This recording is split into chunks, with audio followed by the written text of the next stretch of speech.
My fellow traders, well, another hump day down. I hope you guys had a good day today. I know today was a little bit weird, a little bit slow, a little bit of a chop because everybody was kind of apprehensive and waiting for the Fed minutes to drop. Like they were going to say something different than what already came out after Powell spoke, at the end of the meeting. But people are always hanging on pins and needles. So that dropped. And, the market still kind of chopped around a little bit. So it wasn't the best of days for me, but it wasn't a bad day. Did get a couple of good trades off. Missed a big trade of earnings. We're going to talk about that here in a minute. Tomorrow, as promised, I will talk about stop hunting. I'm going to give you the truth, the real deal about what everybody calls stop hunting. Because I know a lot of you guys have been asking about that. So I'll talk about that in the session, the midday session tomorrow in the main chat room. And our weekly webinar will be at 4:30 tomorrow. So just wanted to make sure I announced that. So looking at the SPY here, you can see today we had like I said, we had a crazy day. The market opened, it sold off a little bit, then it caught itself, and we actually closed a little bit above yesterday. So not bad, but not good. Okay, we're over the 5-day moving average, but we're under the 10-day. We did confirm the 20-day. That was the big thing. So there is a good chance we can see 450 tomorrow, and maybe going into Friday, hitting this descending resistance, and potentially rejecting again, setting ourselves up for a weak open on Monday. But I know I'm looking way too far in advance. We need to open tomorrow and see where this is going. But again, all I can tell you is based off the data that I see right here in front of me. And it looks like we still have a chance to take out the 10-day and make a move toward 450 tomorrow. So that's kind of what I'm seeing in the market right now. So, kind of look at what we did today. First trade out of the gate, opening range breakdown on NVDA. A nice, clean move. Got 2 hits and then stop out at break even. Never really came back. Did test this level here later on after lunch, but that was that. Didn't have anything else left. And so going into the close, I did buy this. We were breaking out, and I was thinking we were going to run up to around 270 on, running up around 270 going into earnings. Now, I didn't plan on holding this into the announcement. Obviously, you can see what happened here. But I was looking for it to, typically these stocks will make a nice little pop. I can get some profit and get out, on the candle after the close. But I did get a little pop, got a little bit of money on this, not much, but was all out, waiting on the earnings announcement, and here's what happened. We're still trading inside of this candle, inside of the kill zone. Really, really pathetic. We saw a lot of, 218, we had some 257 puts, but what I saw coming in later in the day, like here you go around 349, 351, I saw a ton of 270 calls, 280 calls, 290 calls. A lot of guys expecting this thing to gap up. It didn't do anything. You had a bunch of people that had puts. Let me see here earlier in the day. this guy 260, 250, he's good, but 245, 240, 250, you know, I saw a lot of put buying coming in, you know, sub 250. And you can see we pretty much got a seesaw. It ended up in the middle. So these guys lost, the sub 50 guys lost, and the post 70 guys lost. So crazy day in NVIDIA, but I got my money out of it. I locked in a pretty decent amount, so I'm okay with that. Next trade was Upstart, and I made a trading error. Now, I don't care how good you think you are. I don't care how long you've been trading. You're not immune from trading errors. With me, trying to run the chat room and help people and trade at the same time, I'm going to make more trading errors than others. But it's a good learning experience for you guys that are following me and here with me all day. You get to see how I deal with and how I handle these trading errors. In this case, you know, UPST was on my watch. I'd kind of been waiting for it to give me a good breakout because I thought this had some pretty good room. And as soon as it broke, I didn't wait for confirmation. We're after 10 o'clock. Didn't wait for confirmation. I jumped in and did not even go back and finish vetting the stock. I didn't look at the 60-minute chart. Linear regression channel sitting right here. Well, yeah, it could trade through it kind of like it did. But if you were in this trade with me, you know how choppy this was.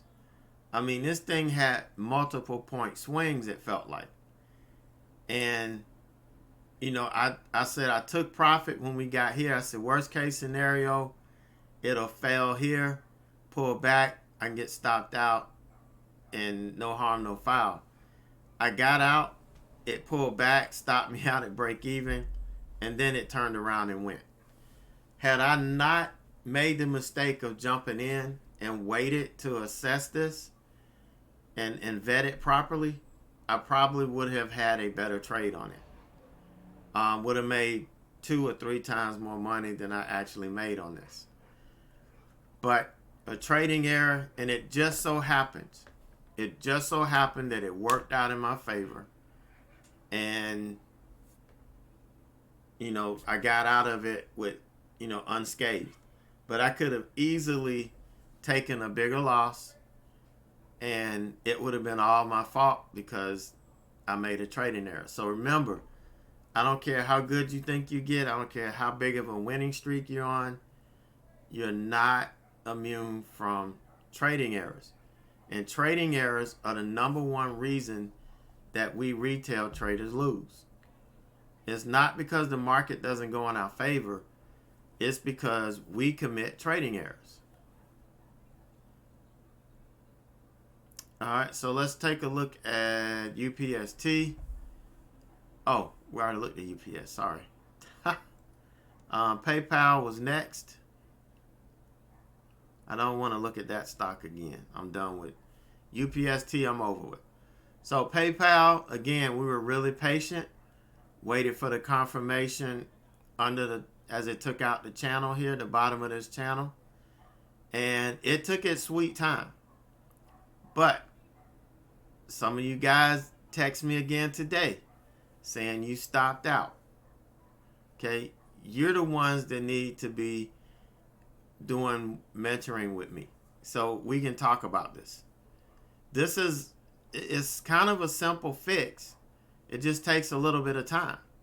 Once you fix that, do you see the potential that you have, the profit potential that you have? So, you know, I kind of waited for it. We never lost the 9 moving average. We never lost the top of this, the bottom of this channel that we based the trade off of. Finally came down and hit a target. And here is when the Fed news started to come out. This thing started to reverse. And I went ahead and took it off because I didn't like what I was seeing. It did try to come back down here. but it made a higher low. So this was really the best thing to do. Looking at the price action, not wanting to be stuck in here if people started buying the market up because of what the Fed notes were coming, what they already knew. I'm not going to even get into that. But that's why I took this off. Ended up locking in a little bit of profit here. So, I was okay with that. Then, NVDA setup. This was going into the close. And I talked about this. Was going into the close. And, I took it off, waiting for the announcement. Nothing happened here. And the trade that I'm still in, the CSCO earnings, this one triggered. I've got it over the 100-day moving average. It made a nice move up, and then that was that. I was waiting on the conference call, and the sorry bastard CEO, I'm going to tell you, if you do not invest in a company where the CEO cries like a baby, because this guy cried, and of course, people aren't going to like it. But I've got until 8 o'clock to see if we get a bounce on this or if I have to bail on it. But this was the stock that I picked on earnings. But the big winner on earnings was the one that I was looking at. But CSCO triggered first, so I got it first. Look at this move. This is the announcement candle. Everybody talks about, this candle's too big. You can't go long on it. Blah, blah, blah, blah, blah. No, you definitely can. Here's the setup. Right here. Look at the move this thing made. You could have gotten in here, got about 3.5 points on this move. If you stopped out on the pullback, you catch the second break. Look at this. From 116, 117, up to around 132. Tell me this is not good profit here. No, the hell with this candle. This is all volatility and mess. Look at the easy profit that some of you guys made. And some people in chat took DoorDash versus SCSO and made some pretty decent money on it. And I was just talking to this in 2 mentor sessions today with the guys that's trading on the PDT, and we talked about this being a good stock to trade going into tomorrow. Or getting it, and if we get the, $1,000 plus, burn a day trade. That's what they're there for. Why not burn a day trade on a $1,000, $1,500 move? So, they did pretty good on this thing. But I'm not happy. I'm going into the afternoon not happy, having to shake this off, because I picked the wrong stock. It happens. And it's not, I can't say this is a trading error, because it's not. Both stocks set up. It just so happens that the stock I got in failed, and the other stock I was watching actually worked out really well.